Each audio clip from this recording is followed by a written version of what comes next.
Assalamualaikum warahmatullahi wabarakatuh.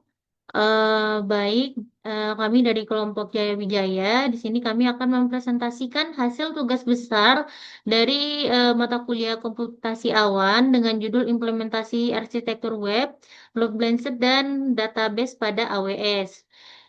Sebelumnya, perkenalkan untuk anggota kelompok. Di sini saya Diva Gemelia Putri. Di sini juga ada anggota kelompok yang lain, Wisnu Cakra Putra Pamungkas, Muhammad Fairuzaki, M. Yudhistira, Fibi, Alfia. Pada presentasi kami akan menjelaskan mulai dari latar belakang, next. Oke, agenda presentasi kami terdiri dari 6 bagian. Yang pertama adalah latar belakang dan tujuan proyek. Kedua, spesifikasi sistem yang digunakan. Ketiga, arsitektur serta topologi jaringan. Keempat, konfigurasi sistem pada AWS. Kelima, hasil pengujian dan analisis. Dan yang terakhir adalah kesimpulan dari keseluruhan implementasi. Next.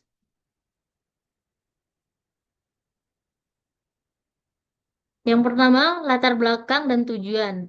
Pada awalnya, di sini kami melihat bahwa penggunaan satu web server memiliki kelemahan pada eh, single point of failure. Artinya, apabila server tersebut mengalami kerusakan, lonjakan trafik, ataupun gangguan jaringan, maka seluruh layanan aplikasi akan ikut berhenti. Selain itu, pada implementasi multi-server sering muncul masalah lain yaitu error 419 pack expired karena pada data season pengguna tidak sinkron antar server. Untuk mengatasi permasalahan tersebut, kami membangun sistem menggunakan dua H2 sebagai web server, AWS Application Load Balancer sebagai pintu masuk utama, satu database MySQL terpusat, serta shared session menggunakan session driver database sehingga sesi pengguna tetap tersimpan walaupun request berpindah server. Next, selanjutnya akan dilanjutkan oleh rekan saya. Oke, selanjutnya saya akan jelaskan terkait spesifikasi sistem yang kami buat per stepnya. Itu ada AWS infrastruktur, perangkat lunak, dan framework, dan skema DB. Untuk AWS infrastrukturnya itu sendiri, kita menggunakan EC2 untuk web server min 1, web server 1 dan 2 menggunakan Ubuntu Server 2404 LTS. Lalu ada EC2 database server untuk databasenya, dan terakhir ada application load balancer untuk load balancernya. Nah, yang kedua ada perangkat lunaknya. Kita menggunakan Apache 2.4, 58, dan PHP 8.3. Lalu juga database-nya kita menggunakan MySQL Server, Composer V2 10.1, dan terakhir untuk Node-nya sendiri kita pakai Node.js 22.14.0, Git V2.43.0. Nah, untuk framework dan skema DB-nya kita menggunakan Laravel dengan V12.62. Lalu kita gunakan table users members task, dan terakhir ada table session, shared session, session drive sama dengan database. Next. Nah, untuk arsitektur dan topologi sistemnya itu kita berawal dari user. Jadi di user ini pengguna itu mengirimkan permintaan untuk membuka halaman website. Nah, setelah itu load balancer sebagai jembatan antara web server dan user. Itu mereka itu load balancernya itu dia sebagai membagi kerja antara web server 1 dan 2. Tujuannya apa? Tujuannya agar salah satu web server itu tidak eh, kebagian kerja yang begitu berat lah. Jadi load balancer itu kayak dia membagi antara kedua itu web server. Nah, setelah itu ada web server 1 dan web server 2. Jadi di sini web server itu bertugas untuk memproses permintaan dari pengguna. Dengan adanya dua web server ini, jika salah satu servernya mati, itu sistem bisa menjalankan server dengan web server satunya. Oke, yang terakhir tuh ketika web server satu atau dua ini sudah digunakan, maka akan diteruskan ke DB MySQL.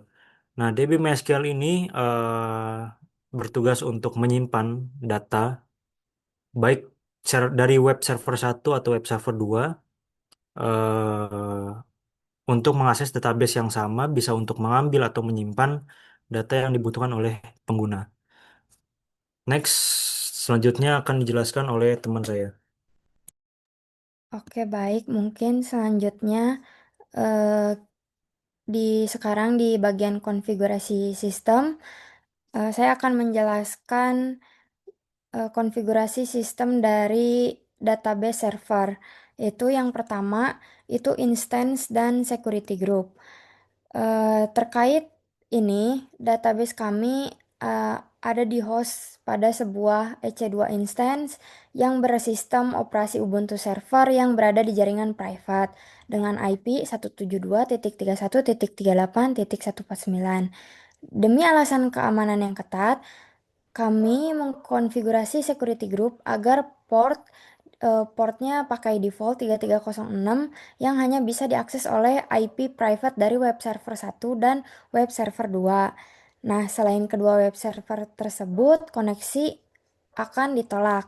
Kami juga hanya membuka port 22 untuk akses SSH khusus dari IP administrator. Lalu yang kedua ada instalasi MySQL Server. Yang kedua adalah proses instalasinya. Yang kami lakuin secara default MySQL hanya akan menerima koneksi dari localhost. Oleh karena itu, kami mengubah nilai bin address menjadi 0.0.0.0 pada file konfigurasi MySQL di CNF. Langkah ini penting agar MySQL dapat menerima request koneksi yang datang dari instance web server buatan kami. Lalu yang ketiga ada remote grant privilege. Nah, kami melakukan konfigurasi remote grant privilege di dalam konsol MySQL, yaitu kami membuat database utama dengan nama tubas_awan. Lalu selanjutnya kami akan membuat user khusus yang di sini kita menamakan Wisnu, yang akan mengizinkan user tersebut untuk mengakses database dari host manapun di dalam jaringan private menggunakan simbol wildcard persen. Terakhir, kami akan memberikan hak akses penuh atau grant of privilege pada database tersebut agar aplikasi Laravel nantinya dapat melakukan operasi CRUD tanpa hambatan. Oke, next. Oke, selanjutnya saya akan membahas bagaimana instance web server dikonfigurasi dan bagaimana load balancer akan mendistribusikan traffic serta tahapan deployment aplikasinya. Oke, yang pertama ada eh, multi-instance web server. Nah, untuk web server, kami ini mengimplementasikan arsitektur multi-instance dengan dua server EC2 yang berjalan secara paralel. Nah, pada security group dengan port 80, kami atur agar hanya menerima traffic masuk yang berasal dari load balancer, bukan langsung dari internet publik. Nah, di masing-masing web server, kami akan menginstal web server Apache PHP versi 8.3 beserta ekstensi pendukungnya, serta Composer dan Node.js. Kami juga mengaktifkan modul rewrite pada Apache dan mengatur virtual host untuk mengarahkan direktori utama ke /public bawaan framework Laravelnya. Lalu yang kedua ada di bagian sisi load balancer, kami menempatkan AWS Application Load Balancer atau yang disebut ALB. Nah, ALB ini bertindak sebagai single entry point atau pintu masuk utama yang bersifat internet facing di port 80. Traffic yang masuk dari pengguna melalui ALB ini kemudian di-forward atau diteruskan secara merata menggunakan algoritma round robin ke sebuah target group yang di dalamnya sudah terdaftar ada web server satu dan web server 2. Lalu ada di bagian sisi deployment. Nah, kami ini akan melakukan proses clone repository Git ke dalam kedua web server. Hal yang sangat krusial di sini adalah penyesuaian hak akses atau permission, yaitu kami mengubah ownership ke www strip data dan memberikan chmod 775 pada directory storage dan cache agar aplikasi tidak mengalami permission error.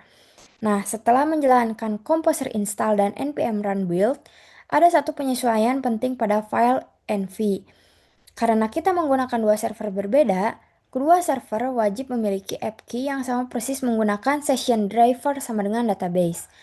Nah, konfigurasi inilah yang memastikan pengguna tidak akan tiba-tiba terlogout atau terkena error saat load balancer memindahkan mereka dari server satu ke server 2. Dan terakhir, kami juga menambahkan variabel server underscore indicator yang berisi angka 1 atau 2 pada masing-masing server untuk membuktikan secara visual di user interface bahwa load balancer kami benar-benar bekerja membagi traffic.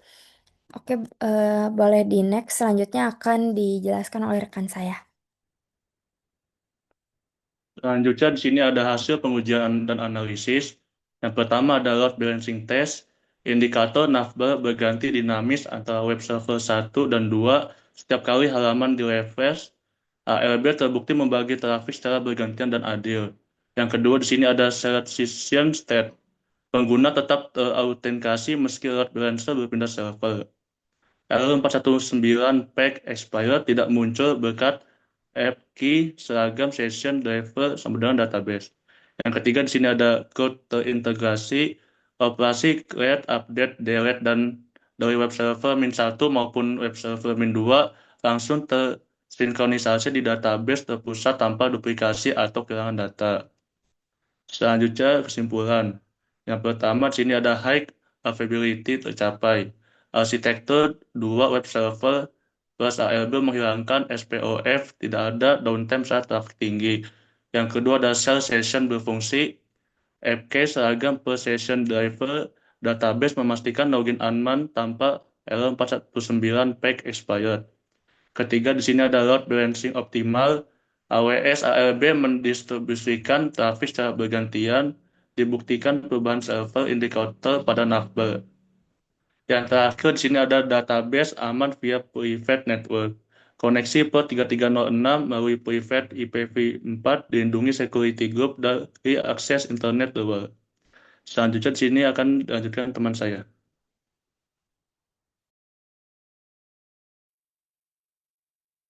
Oke, berikutnya kita akan langsung masuk pada demo aplikasi website yang telah kita kembangkan.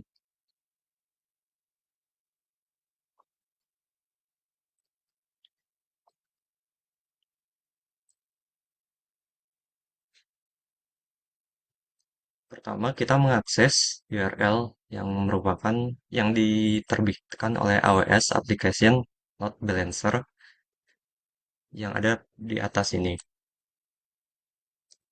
Setelah itu, setelah itu terdapat fitur login di mana kita bisa memasukkan email beserta passwordnya dan kemudian login. Nah, di sini terdapat indikator server yang kita gunakan saat ini. Untuk sekarang, web server yang kita gunakan adalah web server 1. Namun, jika kita refresh halaman tersebut, maka application load balancer akan otomatis mengalihkan traffic dari web server 1 menuju web server 2 untuk membagi beban tugas secara merata. Dan berikutnya di sini terdapat foto anggota kelompok dari tim Jaya Wijaya yang berasal dari database yang telah kita buat pada database server menggunakan MySQL. Di sini terdapat fitur untuk melakukan CRUD pada anggota kelompok seperti mengganti nama atau mengganti alamat.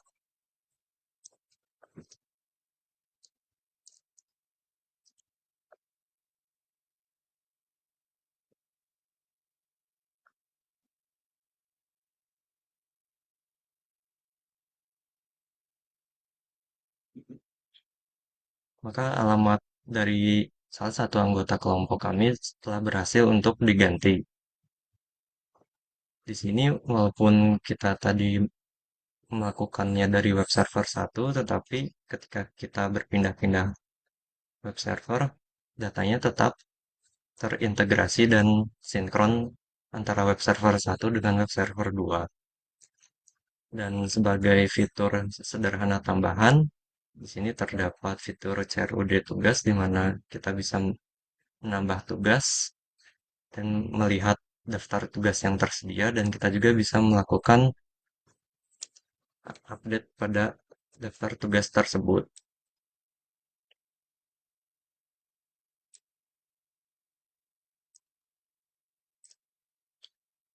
Dan setelah itu kita bisa logout untuk keluar dari aplikasinya.